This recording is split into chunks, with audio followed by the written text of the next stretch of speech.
YouTube. Today, no pedals.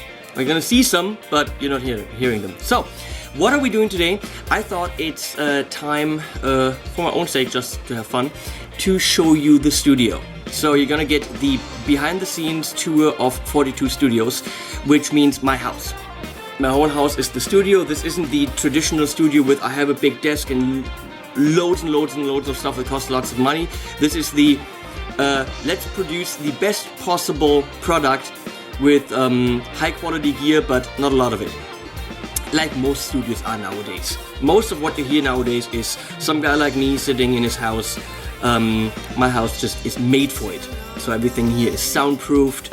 I have big rooms to walk around in. I have a big nice tracking room, but you will see this. So I'm going to grab the camera. You're going to hear me from behind the camera, and I'm just going to show you around a bit. Let's see where we are, shall we? So, grab this here.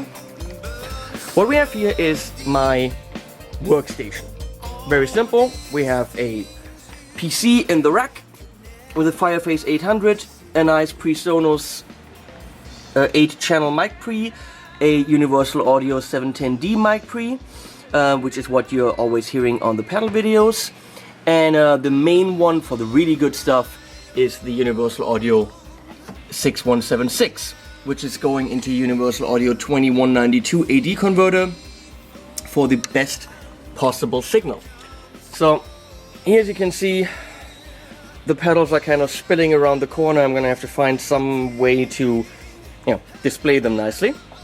This is, by the way, the microphone you always hear me talking through in the videos. It's a Blueberry, and this particular one actually was used by James Labrie from Dream Theater to record the first Frameshift album, and after that he decided that he likes the microphone so much he got one himself, and everything you heard from 2003 on that he's singing on is using the Blueberry, as far as I know.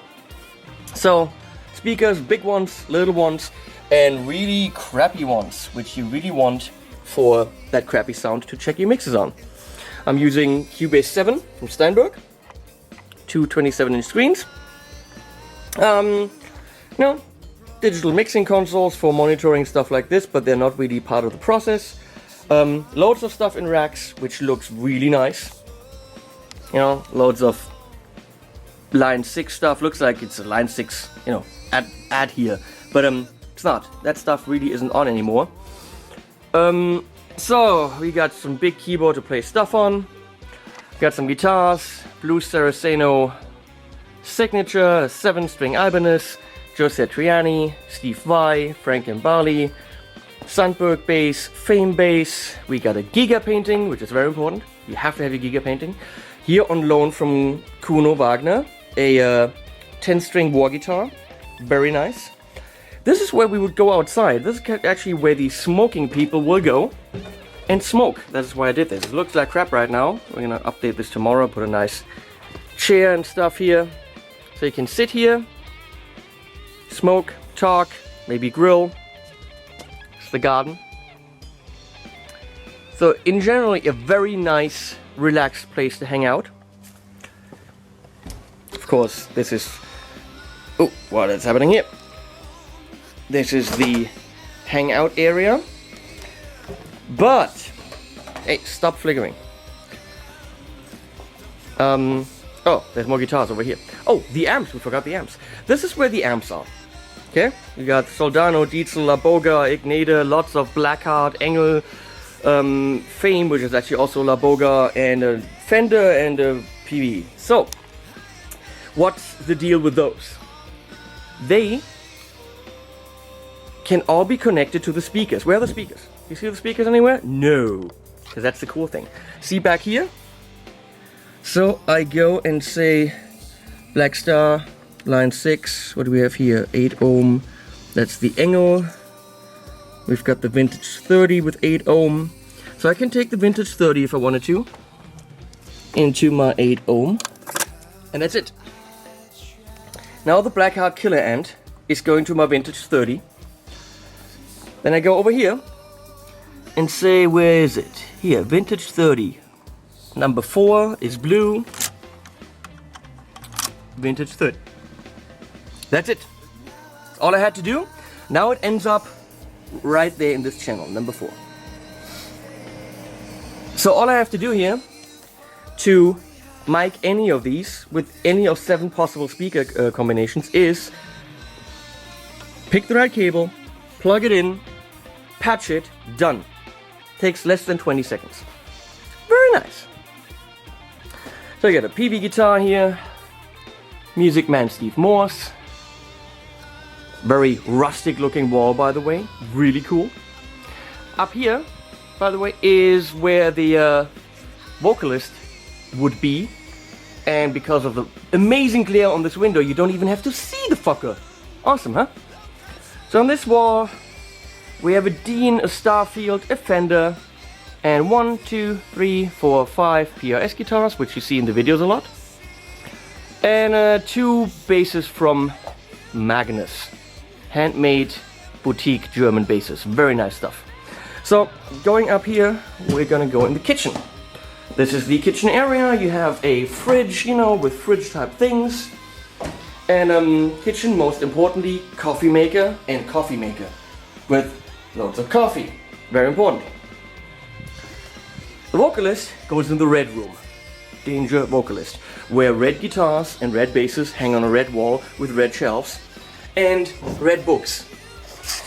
You getting the concept here? Oh, and a red Berklee College of Music banner. Oh, and a red CD. And a red heater on the wall. Now, what happens here is my dad's piano.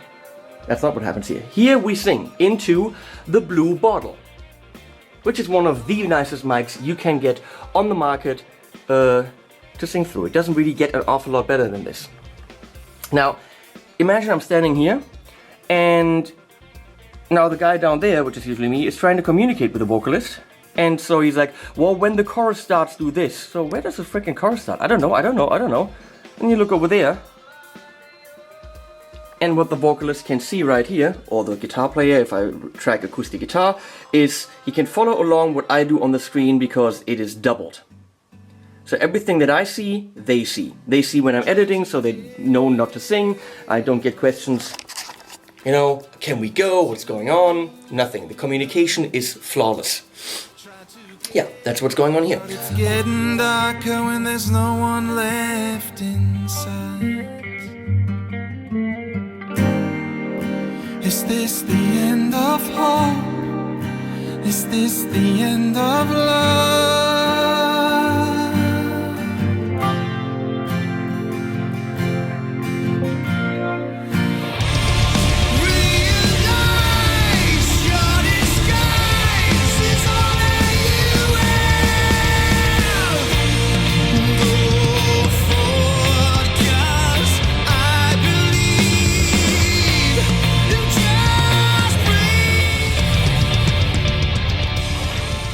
Hold on to the has. It's all that you have. I hold on to the have. Yeah. Oh, I don't know if any of you know. Am I in the light? You know I'm in the light. You know, you might have seen some pedal videos, or you know, but you probably don't even know what I did. Nothing major, but I've done a couple of nice CDs, and I'm like this one.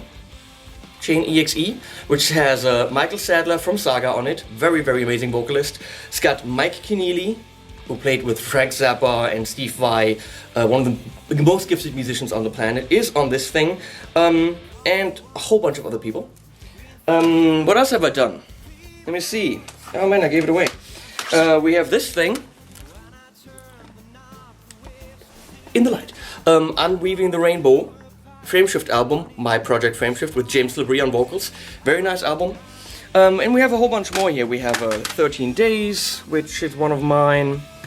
We have the first Chain album, which is the first really album that people noticed.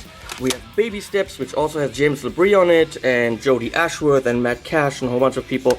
Very nice rock opera. And Absence of Empathy with what's his face? Sebastian Bach isn't here. I don't know where that is. Then we have Roswell 6 with that guy Steve Walsh from Kansas, and Charlie Dominici from Dream Theater. So Sass Jordan, one of my most favorite female vocalists. I've worked with a lot of famous vocalists in the prog and rock world. So just so you know, I'm cool. Probably not, because you heard me speak. So this right here is my room where I teach. So that's where I sit and I teach students with a little Fender amp. Yeah, sadly discontinued. And my acoustic guitars. And the banjo, the famous banjo. So I teach kids how to play guitar. TV with an Xbox under it for Rocksmith. And this is the cool wall. This is me. That's not narcissistic, no. That's me on the wall an awful lot. And right here should be a guy with long hair on the poster. You see, absence of empathy, guy with long hair, you know who I'm talking about? I cut it out! 'Cause it's me on the poster. Screw him! You know what I mean. So we're gonna go upstairs. Oh, by the way, my hallway is green. Don't know if you're getting this. Are you getting the green? Ceiling, stairs, pictures, green. Heater, green. Yeah. So I'm hoping you're getting the whole green concept. I might, write it down for you. If you're not getting this. See, green. Everything green. So right here we are in the tracking room. You're actually gonna see some things being tracked here if I find the videos for it. This is my DVD room. They kind of have some DVDs here. Because I don't watch TV, I only watch DVDs, because TV is crap. Yeah, so this is kind of the room where we can move this couch, whoop, and then we have an amazing tracking room, which also happens to be my living room. So right here is a good-sized room. See, even if I don't move the couch, right there I can put a drum kit without a problem. There's a TV. Now, if a drummer sits there and I'm down there, right under us, how is he gonna know what I'm doing? How do we communicate? Well, see that beamer up there? That beamer projects onto that canvas when I roll it down, and you can also see everything I see on the screen.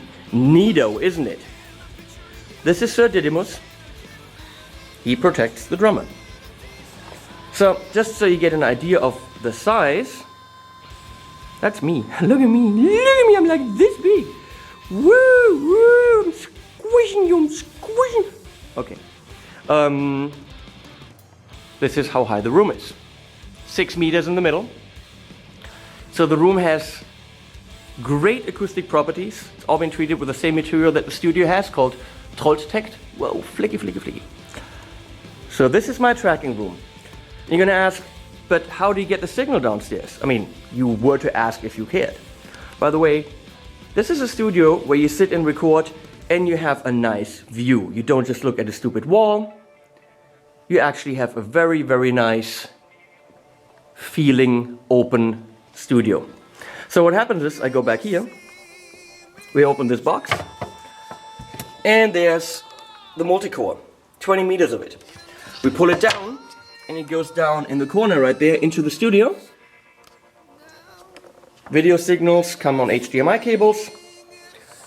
And bang, put it right there. I can track anything here, 16 channels, which usually is enough. Behind this nice glass slidey door is total chaos because this is kind of the staging area where we have, kind of some baffles and mic stands and microphones. Lots of CDs. See, that's where the mics are.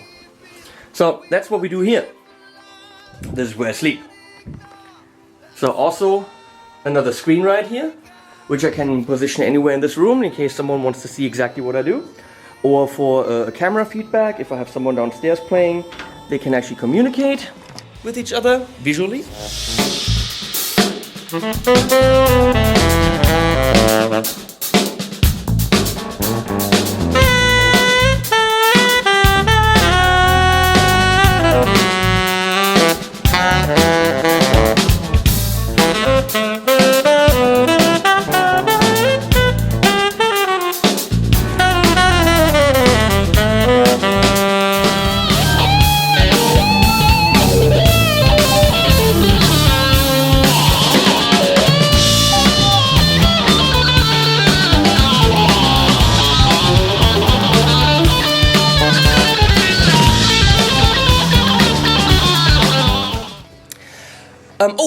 Most important thing.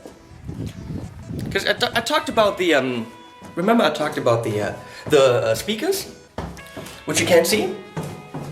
Now, how does that work? Well, let's go straight back into the studio and I'll show you. The speakers,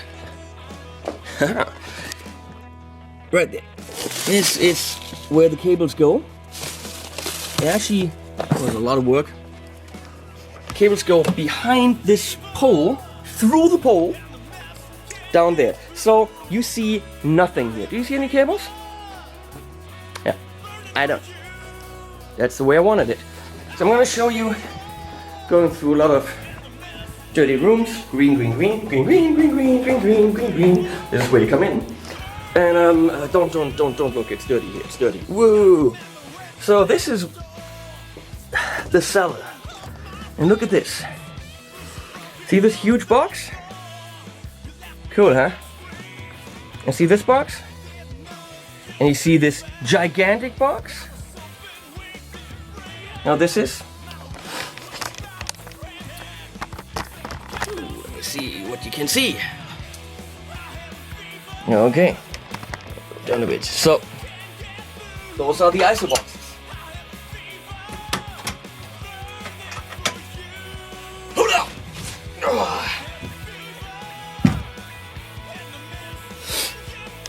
And in here, we're hiding some speakers. Mic'd. With a speaker cable coming from right here. Because we're on the other side of the studio, lower. We punched a hole through the wall, that's where all the cables go. This is the Fender Hot Rod 50 cab. Fender Deluxe, see that? Mic'd with the Sennheiser E606. Going into the Universal Audio 710D preamp. We've got a line 6 speaker right here. No mic at the moment, that's actually lying right there. So we've got the igniter in there, we've got a black hard box in there. This is empty. So this one's meant for a 412 speaker. And you actually need a screwdriver to open this. Whoa. So right in there, you can actually move a 412 cab. You have more than ample space. See that? It's gigantic. And you don't even want to know how heavy this is. So you can move a 412 cab in there. Close it up.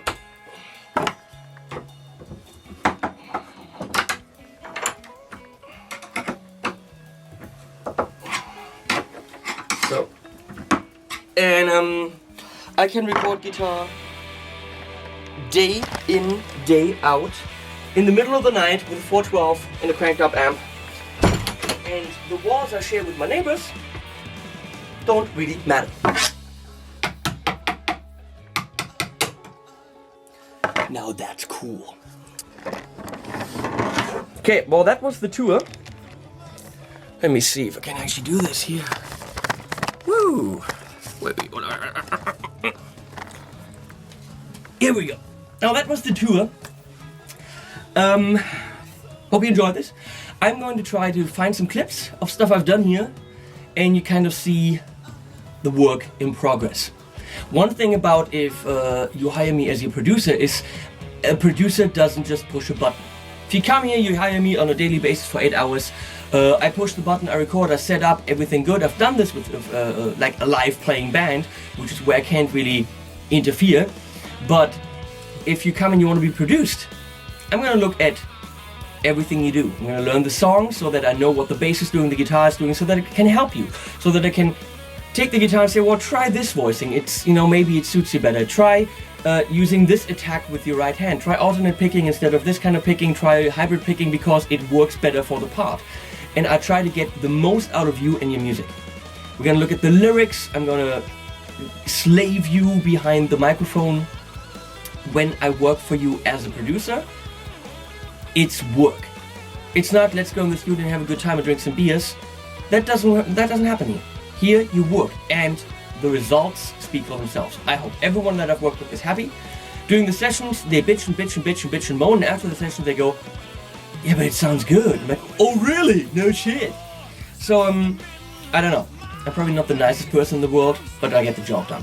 So, if you want your music recorded, and you want to hang out with me, have some fun, because in the end it is a lot of fun, and use all this cool stuff, all you have to do is take money in your hand and say, help me. And that's what happens. So have fun with some scenes from 42 Studios. Oh. Oh, schaurig ist's übers Moor zu gehen, wenn das Röhricht knistert im Hauche.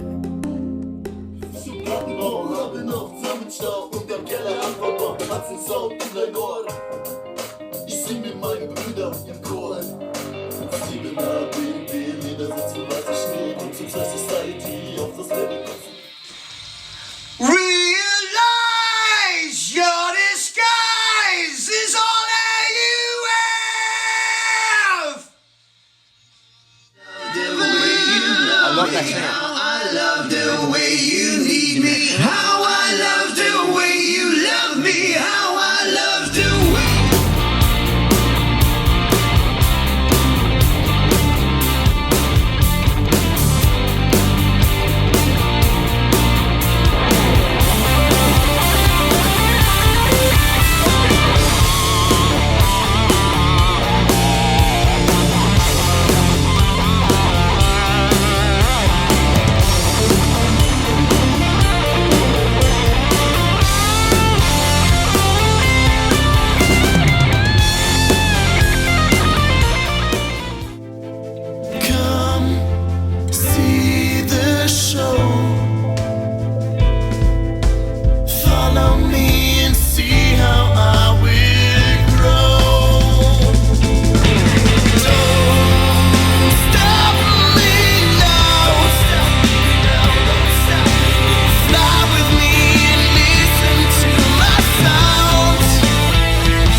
Innocent and shy. Her story's like a puzzle, but the pieces just don't fit.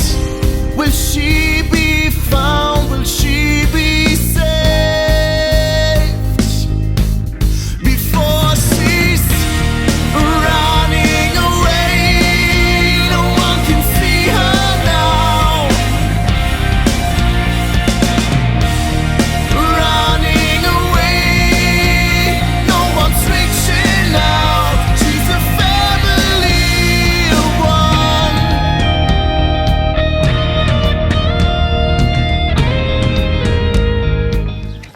So here's the outside of 42 Studios.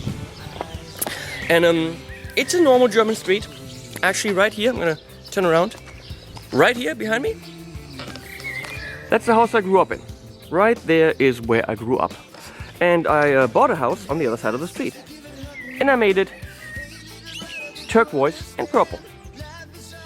So right there, that's not me, that's the neighbor. So right there, this is 42 Studios. Looks like nothing from the outside, right? Well, you've just seen how big it is on the inside. And from the right angle, you can see a giant 42 on the house.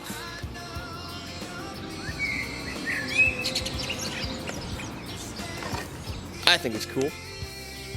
Well, in an ugly way, but ugly cool. Okay, now on to the... Realize